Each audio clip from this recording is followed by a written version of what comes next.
वर्ग ने रूस पर बहुत बड़ा आरोप लगाया है। उनका कहना है कि रूस यूक्रेन में रासायनिक हथियार से हमले की तैयारी कर रहा है। नेटो प्रमुख का कहना है कि रूस किसी फॉल्स फ्लैग ऑपरेशन कर यूक्रेन पर रासायनिक हमले को अंजाम दे सकता है। ये नेटो प्रमुख का कहना है। रूस को लेकर उन्होंने बहुत बड़ा दावा किया है और ये कहा है कि रासायनिक हमले कर सकता है, रासायनिक हथियारों का इस्तेमाल कर सकता है। और ये जो हम टैंक की तस्वीरें आपको दिखा रहे हैं, बर्बादी और तबाही की एक एक तस्वीरें बताने के लिए काफी है कि बातचीत भले ही हो, लेकिन बातचीत से कहां रास्ता निकल रहा है।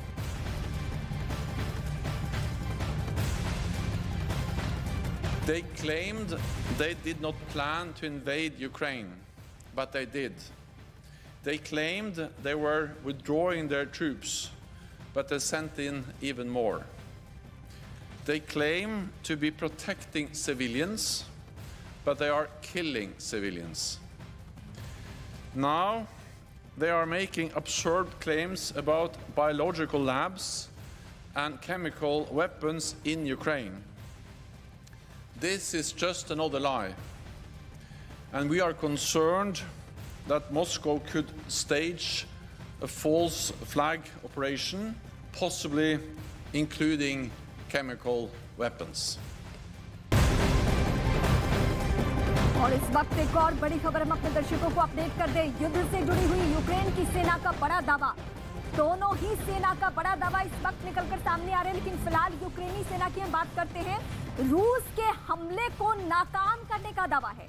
खार्किव में रूसी हमला पूरी तरीके से नाकाम हो चुका है, ये कहना है यूक्रेन की सेना का। लेकिन इस बीच ये तबाही की वो तस्वीरें भी हम आपको दिखा रहे हैं जहां भले ही यूक्रेनी सेना लोहा ले रही हो, लेकिन रूस जैसे ताकतवर मुल्क के सामने जवाब देना बहुत भारी पड़ रहा है, खतरों से खाली नहीं है। और यही वजह है कि शहर दर शहर तबाही की तस्वीरें।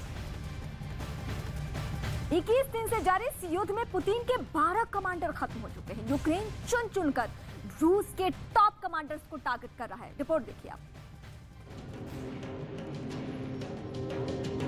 राजधानी कीव के पास ब्रोवरी में हुए एक बहुत ही खतरनाक एम्बुश का वीडियो, जिसमें रूस के टैंक कॉलम पर बहुत सधा हुआ हमला किया गया। इस हमले में रूस की टैंक फॉर्मेशन को लीड कर रहे कमांडर कर्नल आंद्रे जखारोव मारे गए। जिस आर्म्ड फॉर्मेशन यानी टैंक और बख्तरबंद गाड़ियों को कर्नल आंद्रे जखारोव नेतृत्व कर रहे थे, देखिए वो फॉर्मेशन किस तरह यूक्रेन की बमबारी में घिर गई। यह हमला राजधानी कीव के 25 किलोमीटर उत्तर पूर्व में हुआ। जाहिर है कर्नल आंद्रे और उनकी फोर्स कीव की तरफ बढ़ रही थी, लेकिन 25 किलोमीटर पहले ही यूक्रेन की आर्टिलरी यानी तोपखाना पूरा प्लान चौपट कर दिया। कर्नल जखारोव आंद्रे 30 टैंकों की एक बड़ी फॉर्मेशन को लेकर कीव की ओर बढ़ रहे थे। शुरू में सब ठीक लगा, रास्ता साफ था, लेकिन ब्रोवरी शहर पहुंचने पर खतरे के बादल मंडराने लगे। ब्रोवरी कीव रोड पर जब ये टैंक एक साथ इतने करीब फासले पर मौजूद थे, तब पहले से तैयार यूक्रेन की फौज ने तोपखाने खोल दिए। यह हमला इतनी प्लानिंग के साथ किया गया कि यूक्रेन का एक ड्रोन खास इसी को रिकॉर्ड करने के लिए वहां मंडरा रहा था। स्काइबिन गांव के पास ये टैंक घिर गए। रास्ता सकरा था और मूवमेंट रुकने से पूरी टैंक फॉर्मेशन फंस गई। तभी यूक्रेन की बमबारी शुरू हो गई। इन टैंक्स पर यह हमला किसी सरप्राइज की तरह था।